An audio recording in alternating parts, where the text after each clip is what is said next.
Luciano, ¿estás por ahí? Hola. Hola, Hi. Luciano. Hi. Hola, Te podemos ver. Luciano. Ahí Hi, sí, ahí te vemos Jonathan. bien. How are you? Ok. Hi, how are you, man? Hey, bueno. Gracias. Great.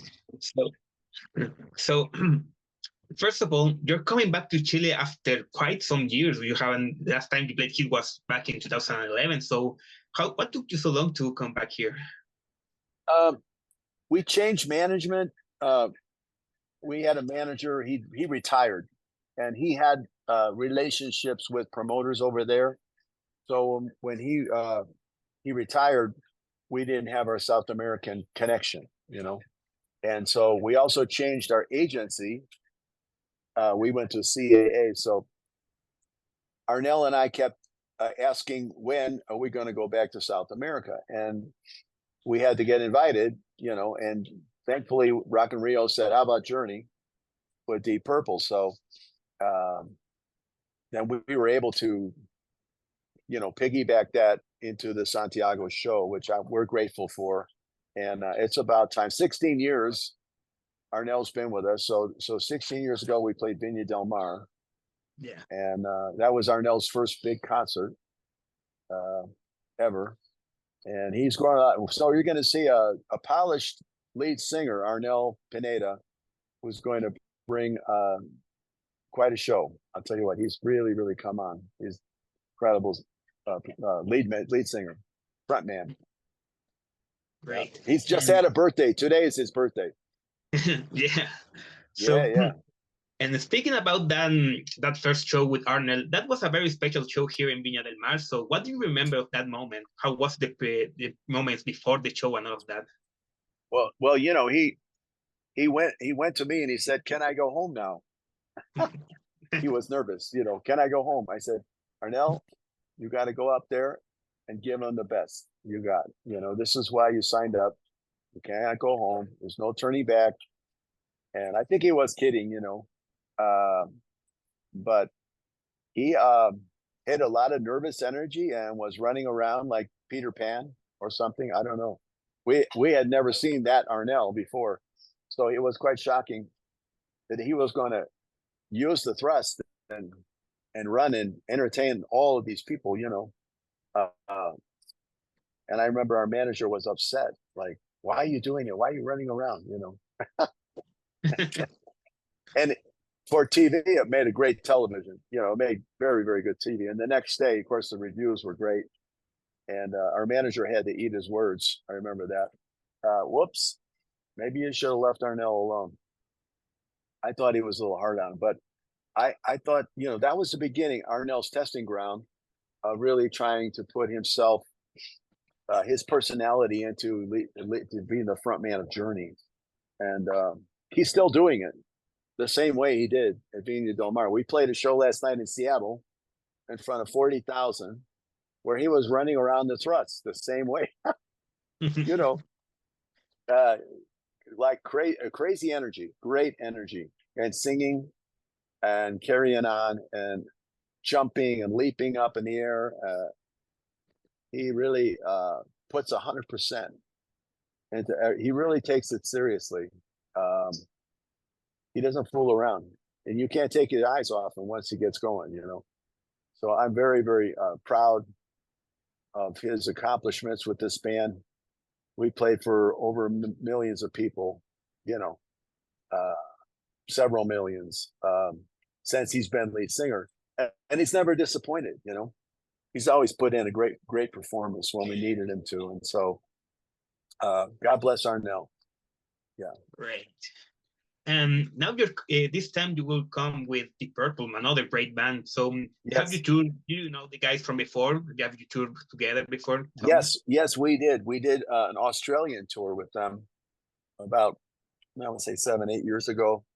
We did, most of the, like 3 or 4 cities in Australia, Sydney, Melbourne. Yeah, we did. And that was really fun. Got to know them pretty well.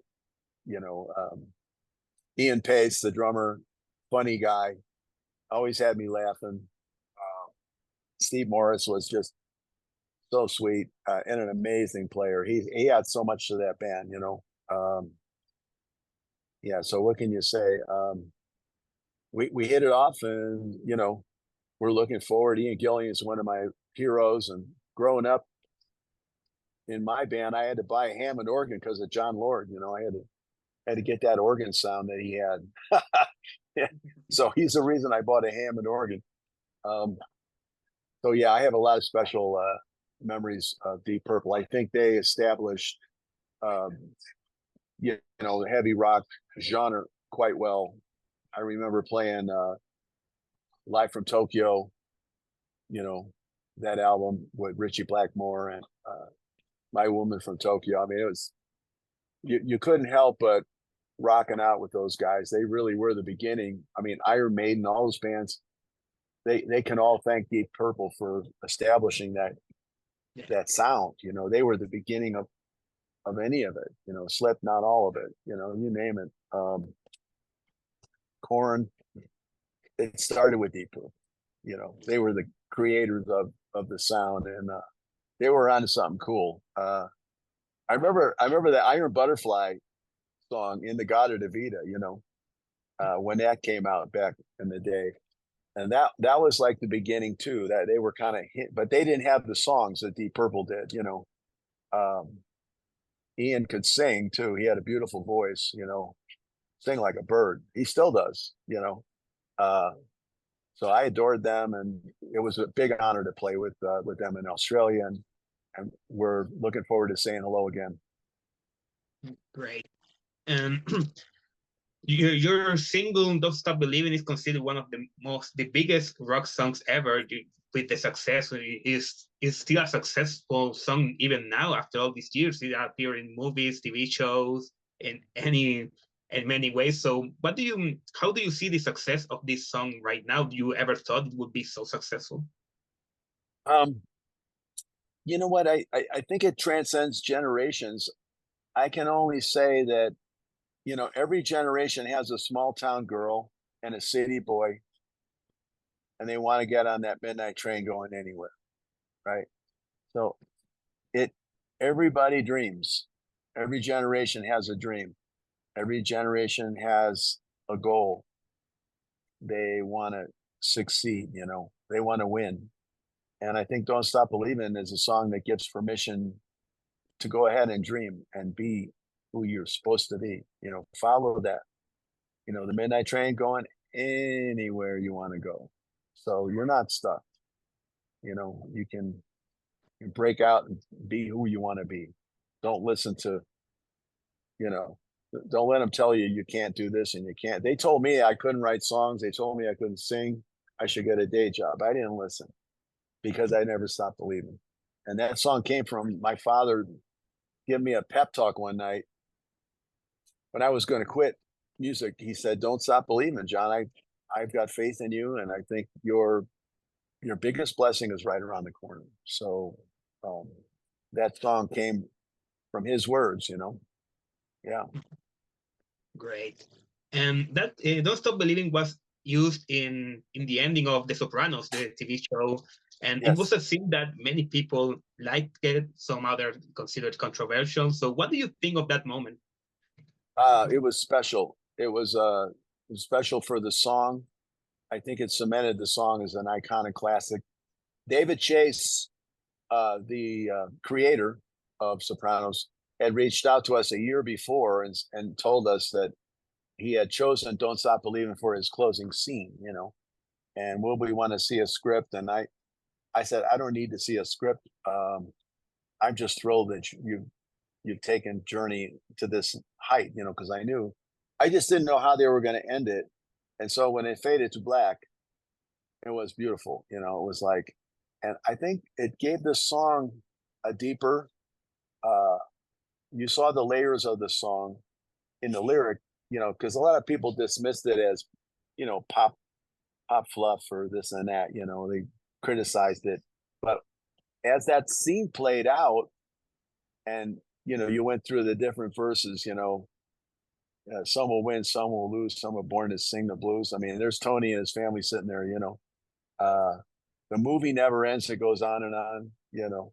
I think it gave the song another identity. It needed that. And when I wrote the lyrics, I was really proud of them because I thought it encompassed what Steve and I had both played the clubs and struggled and had a dream to make it to the big time rock stage, and that was kind of our song. We made it because we never stopped believing, and so it was very, very important. We needed that song because Arnell hadn't come to us yet. We were looking for a new lead singer, and that gave us 2 months of press and excitement for the song and the brand journey. And then Arnell came to us. I think that summer we found him, and the rest is history. Yeah. And who else should be singing "Don't Stop Believin" but a homeless kid from the Philippines, who supported his family with his voice, and he has quite a story. Yeah. Great. And apart from Neil, of course, you are the longest serving member of Journey up to this moment. So how do you feel? How do you see personally all this journey through the band after all this time? I'm grateful and honored to have had the blessing to work with such a talented group of people in a time where the music business really lifted up, success, where the brand mattered, and Sony and Columbia did a great job of keeping Journey marketed correctly. And that's not the case today. They don't, record companies don't, so coming up, having a confidence in what you write is going to get heard. It's going to make the radio. And Steve Perry and I were our biggest thrill was to hear our songs on the radio, right? And so when you have a company like Columbia and Sony, they're going to get it on the radio for you, And so it was just like one thing fed the other, So we were very confident that we would make music for our fans that would get heard, that would mean something in their lives. And so that was a system that worked. I think subconsciously it made us very creative, knowing that we could have that.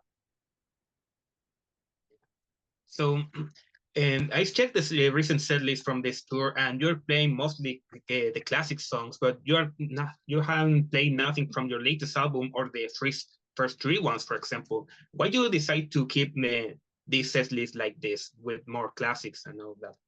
I think the people want to hear that. Yeah, that's what they came for. When you have massive approval and you're selling, like Don't Stop Believin' out earns 5-1 all the other songs, So when you play the songs that get the most play, that they're going to get approval. And people have to give up a lot to come and see you, especially in the big shows, babysitters and parking and all this stuff, all the arrangements, schlepping through the park and all the stuff they have to do. They want to hear the hits, it's different when you're playing a little club or something, or a theater. You can get away with playing new music, or you do a 2-hour show, an evening with. If you do evening with, well, then you can break out the songs, But and we've done that, where we've played a lot of new music in the past. So it makes the most sense, and it's a great set. It's a great set list. It rocks. Yeah. Great. And do you have a favorite song from the current set list which you enjoy most playing? Oh, it's Don't Stop Believin'. Yeah, by far. Yeah, it's the one. People lose it. They love singing it. They're singing it in the audience at the top of their lungs. What are you going to do? You wrote a classic. That's got to be the one. They're all like kids. They're like my kids. But that kid, he was special CEO now. He's making it. He's a billionaire. That song's my billionaire. Yeah. So. Yeah. is there anything that you would like to say to your fans here in Chile that are waiting this show, that have waited for a long time, and now Yeah. is less than 2 Yeah, weeks away?